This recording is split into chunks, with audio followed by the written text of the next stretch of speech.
On this episode of Cape Media News, students march against Asian hate in Hyannis. Thrift Avenue sets up shop on Main Street. We go behind the scenes at the Aptucxet Trading Post in Bourne with filmmaker Alyssa Botelho, and the Chatham Bars Inn Farm gets ready for summer in Brewster. These stories and more, this is Cape Media News.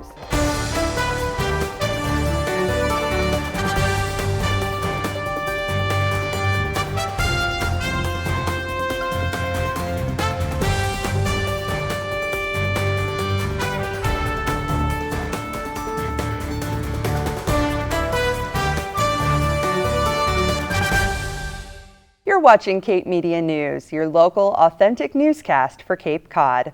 I'm Gabrielle Rawson. Thank you for joining us. Friendship is important, especially for individuals with different abilities on Cape Cod.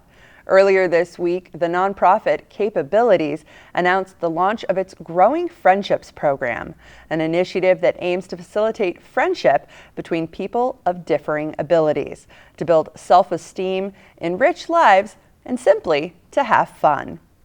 The program is funded in part through the Massachusetts Service Alliance COVID-19 Resiliency Grant Initiative. If you're interested in becoming a friend in Growing Friendships, or if you'd like to donate to the program, visit capabilities.org. In national news this week, the trial of Derek Chauvin came to a close when jurors voted to convict the former officer of murder and manslaughter for pinning George Floyd to the ground with his knee for nearly 10 minutes. Floyd's death inspired global protests last year, which highlighted the racial inequities that exist in America, including the increase of hate crimes against Asian Americans and Pacific Islanders. Locally, a group of students organized an anti-AAPI hate march last week to stand in solidarity with Asian Americans and Pacific Islanders and to raise their voices against Asian hate. Cape Media News reports. Asian American and Pacific Islanders, also known as AAPI, are calling on their communities to stop Asian hate. In Hyannis, a group of students assembled to raise awareness about the increasing number of racist attacks against Asian Americans in America. We just wanted to really bring awareness to all of the anti-Asian attacks and just bring unity to the community, and we wanted to invite all people, all grades, all ages, and we just wanted to really just bring awareness. We all made these signs, which is super exciting. We are gonna just basically be standing out, maybe doing some chants that we've seen at like some Black Lives Matter marches. Hopefully get some cars honking in support. I think we'll probably march a little bit, maybe have some speakers, and then have a moment of silence for people who have been victims of Asian hate. The event was a chance for Asian Americans and Cape Cod youth to raise their voices. Asian Americans have long been, I guess, silenced in the field of politics, where, you rarely see Asian Americans speaking up in politics. And I think especially with the pandemic and how these hate crimes have gone up, it's really important now for Asians, especially, I have a few Asian friends here on Cape Cod, and we're here to, help share this important message that, it's not okay to hate crime people, first of all, but also that Asian Americans are starting to speak up some more. Sturgis Students of Color Coalition and Cape Teens Rise worked together to organize the demonstration. So we've just been meeting, talking together, and we've been compiling a lot of ideas, and it's taken a lot of time, but we finally came up with a place where we wanted to meet and how we wanted to do it. Event planning was also facilitated by Iona Massel, an English language development teacher at Sturgis East. We have a lot to learn from students, and their voices are really important and really meaningful. And what they think is important is what we should all think is important. And letting students use their voice is the most, authentic learning there is. Students and members of the community met on Hyannis Main Street, signs in hand, ready to spread their message of solidarity against Asian American hate. We have lots of people here that just want to come support, come show, their support for the AAPI community. All of us matter, and we all matter equally, and none of us should be scared or feel afraid to go to school or just go into the community, really. The Anti-AAPI Hate March was held Wednesday, April 14th in Hyannis. For Cape Media News, I'm Gabrielle Rawson. United States legislators have also been working to address anti-Asian hate crimes. Yesterday, a COVID-19 hate crime bill passed in the Senate with overwhelming bipartisan support. According to Democratic Senator and sponsor of the bill, Mazie Hirono of Hawaii, there have been more than 3,800 anti-Asian hate crimes reported since the pandemic began. If the bill is signed into law, the designated officer or employee of the Department of Justice will be assigned to facilitate the expedited review of COVID-19 hate crimes.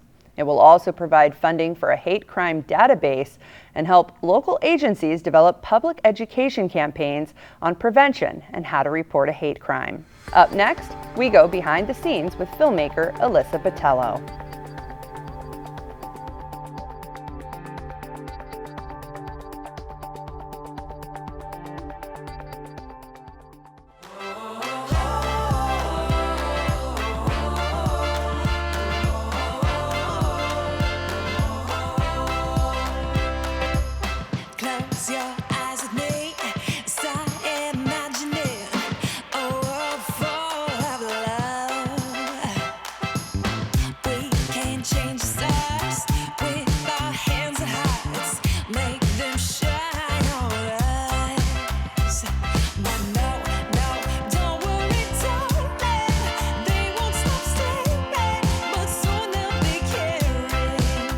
Alyssa Botelho is a New England filmmaker and student who recently made her short film, To Dust All Return, at the Aptucxet Trading Post in Bourne.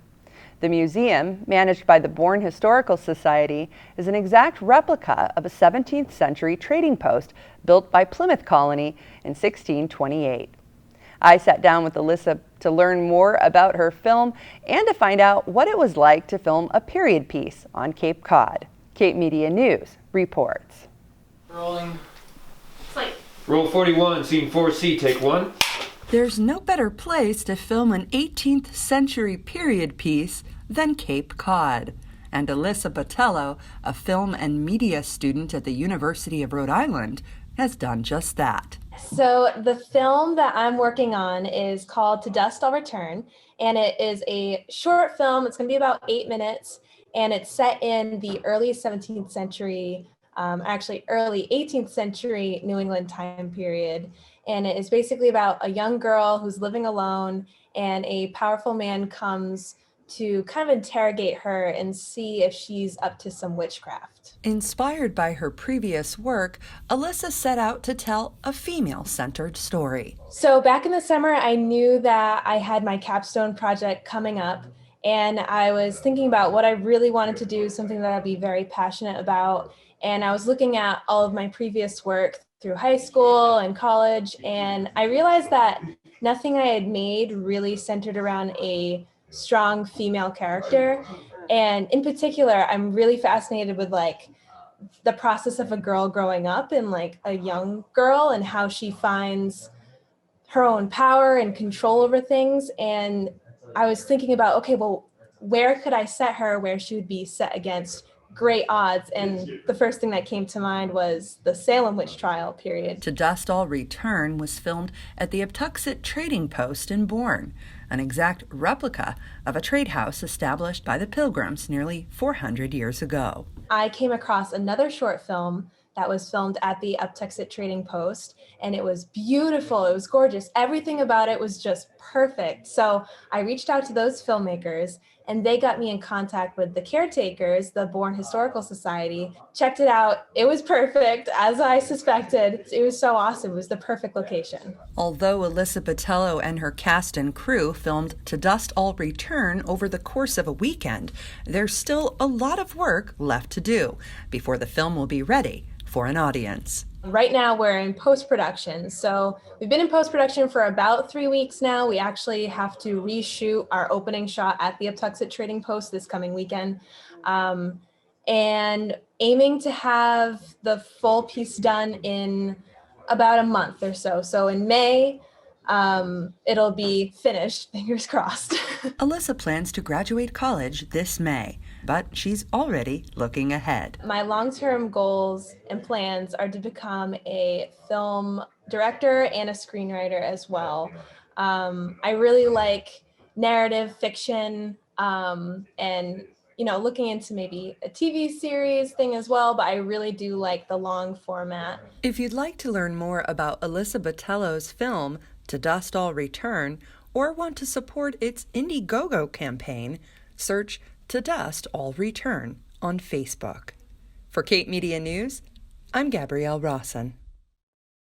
If you'd like to find out when you can see To Dust All Return, or if you'd like to support its Indiegogo campaign, search To Dust All Return on Facebook.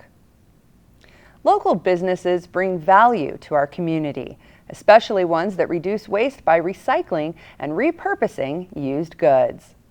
On Main Street, a secondhand clothing store called Thrift Avenue has opened its doors, and already locals are flocking to get a look inside. We visited owner Brandy Williams to learn more about her passion for vintage clothing. Emily Tulloch reports. Are you looking to add some retro clothing to your closet? Or perhaps trying to decrease your carbon footprint by only purchasing secondhand items?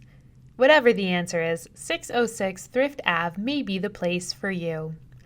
Owner Brandy Williams, originally from California, has always enjoyed vintage clothing and decided to plant her roots on Cape Cod and open a shop to pursue her passion. I have always collected vintage clothing, accessories, just cool old pieces. And I got to the point where I started selling a little bit online, but I really felt like a lot of the stuff you needed to kind of see in person to really appreciate it. So I had so much stuff. I love people looking at things and feeling nostalgic about it. So a lot of the items in the store are between like the 1920s to the mid 1990s. It's all personally handpicked by myself. So it's clothing, accessories, old ad pieces, just different things that are pretty cool, hard to find, and fun to look at. Thrift shopping has become a popular trend that reduces waste, supports local establishments over franchises, and saves money. For Brandy, it also became an opportunity to curate a one-of-a-kind wardrobe with clothing built to last. For one, it really started as just a matter of like being different and having stuff that nobody else had, because obviously at Marshall's, like, you're buying something that 20 other people are going to have in the same like town as you. But as I've gotten older too, I've kind of realized as a small business owner, financially, buying things brand new when the quality usually isn't as good as the items made 30, 40, 50 years ago doesn't really make sense. Like if I buy a pair of jeans from the mall, they're not going to last as good as the jeans that I'm buying from 1970 when things were made, like quality, craftsmanship was just completely different. So there's a lot of different pluses. For me, it's a lot of the quality is the big part of it. Opening a business on Cape Cod is no small feat, but having a caring local community has helped 606 Thrift Ave thrive. So everybody's, told me maybe you should go to Boston, maybe you should do a city instead of the Cape, and I didn't want to. Like, I don't like the city. I wanted to be on Cape Cod, and really the local, like my regulars, have kept me in business. The tourists are great to have to come in and out, but they're really just looking. They're not really buying, but it's been my regulars like through the winter, through the slow months that have kept me, able to keep the lights on. Although her lease was up right as the pandemic closed retail stores in March of 2020, Brandy took a leap of faith and renewed her lease anyway. As a result, Thrift Ave has continued to stay in business throughout these difficult times. I took all the necessary protocols to be able to have a retail store. I had to cut back the amount of people limit. It's a smaller space and it's more like condensed, so it was hard to kind of have that flow going. But people were pretty respectful and understanding of the way things needed to be, and I did really well. The store did really well. I do online, so that helps. So, when I was closed, people were obviously buying a lot online because they were stuck at home. So I thankfully, and I don't know how, but I managed to make it through, and hopefully things just get better. You can find out more information by visiting 606 Thrift Ave on Facebook. In Hyannis for Cape Media News, I'm Emily Tulloch. If you'd like to check out Thrift Ave for yourself, it's located at 606 Main Street in Hyannis. Up next, we visit the Chatham Bars Inn Farm in Brewster.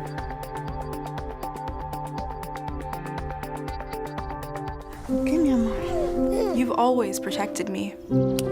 Thanks, Dad. Every day of my life. Hold on there, buddy, hold on. I'm older now, but I still need you. Kids are getting addicted to prescription pain pills. Can you still protect me? You can protect them. Kids who talk with their parents about opioids are less likely to misuse them. When you have conversations about drugs and alcohol, make sure you talk about the risks of prescription pain pills too. Find out what you can say. Welcome back to Cape Media News. I'm Gabrielle Rawson. Fresh local produce is everywhere on Cape Cod if you know where to look. In Brewster, the Chatham Bars Inn Farm has been growing produce on the Cape for nearly 7 seasons. We visited them to learn more about the importance of buying local. Emily Tulloch reports. Summer is right around the corner, which means freshly grown produce will soon be available from your local farmers. But why is it important to shop local for your food rather than at a grocery store? For one, you know where your food is coming from, how it was produced, and what's in it. It also keeps money in the Cape Cod economy, is more sustainable for the environment, and connects people to the source of their food. In our own community, Chatham Bars Inn Farm, located in Brewster, is busy preparing their produce for the upcoming summer season. The Chatham Bars Inn Farm has been in business for 7 seasons, and we've expanded mightily. We first started as a wholesale operation that was focused on providing vegetables to the restaurants at the resort, and we've since transitioned to a wide variety of things, including a farm stand that's retail, open 10 a.m. to 4 p.m. 7 days a week. And we'll be open until December 20th this season. We also have a variety of outdoor dining events. And these are going to be COVID-safe events that are basically, we're inviting the public in. It's a farm-to-table menu. There's a farm tour included. The chef and I kind of orchestrate them, and it's a wonderful experience for everyone. The farm stand is situated on an 8-acre lot, which allows room to grow a variety of fresh produce. So we do vegetable production, what we say A to Z, or arugula to zucchini. So we're pretty much producing everything you could possibly imagine that can be grown on Cape Cod. And that ranges from tomatoes, which are kind of our specialty. We grow over 20 kinds of heirloom tomatoes, grow a bunch of cucumbers, which you can see right behind me now. And actually, if you turned around, you'd see a whole batch of big beefsteak tomatoes as well. We also do microgreens and live trays, which go over to the kitchen. They provide garnish, really interesting culinary herbs and other little things for the chefs to utilize in their dishes. And then, the dinners are definitely a big part of one of the products that we offer. So we have a really unique kind of field space that's situated in the middle of a real working production field. So guests can come and kind of be surrounded by all the vegetables that they're enjoying in the meal. After a difficult year for businesses due to the COVID-19 pandemic, supporting local has never been more important. You know, this was a really tough last year for local Cape Cod restaurants and food businesses. And by supporting us and supporting local purveyors, you're not only supporting the business itself, but you're supporting all of their suppliers, which are usually local businesses. So all of the inputs that we purchase for the farm, all the agricultural implements are mostly sourced from this part of Massachusetts, if not Cape Cod. And so I think there's a really fabulous downstream effect to kind of shopping at local businesses, and I think you strengthen the entire economy. And it also, we provide a lot of jobs. So I think we're going to have 18 people on payroll this year, and they're good paying jobs, and people are learning a lot about farming, and so we're kind of training the next generation of farmers and agricultural workers as well. Chatham Bars Inn Farm is grateful for a supportive community, which keeps the business going and the fresh produce growing. The community is unbelievable. I can't imagine a more supportive place to be farming, and Chatham Bars Inn as an organization has been wonderfully supportive as well. People are really into local food. People have good taste. Locals love it because they're supporting local businesses. People coming in from out of town love it because they can get all those unique gourmet items that they're used to, maybe coming from big cities, New York or San Francisco. And I think it's a great kind of opportunity coming together. We love the business on the Cape because we have this incredible rush in the summer, and then we have this really loyal crew of Cape Codders that come and support us all year round, which is great. For more information, visit chathambarsinnfarmstand.com. In Brewster, for Cape Media News, I'm Emily Tulloch. For more information, visit chathambarsinnfarmstand.com. Well, that brings this episode of Cape Media News to a close. Please follow us on Facebook, YouTube, and Instagram. And thank you so much for watching. We'll be back next time with a brand new episode. Until then, stay healthy. With Cape Media News, I'm Gabrielle Rawson.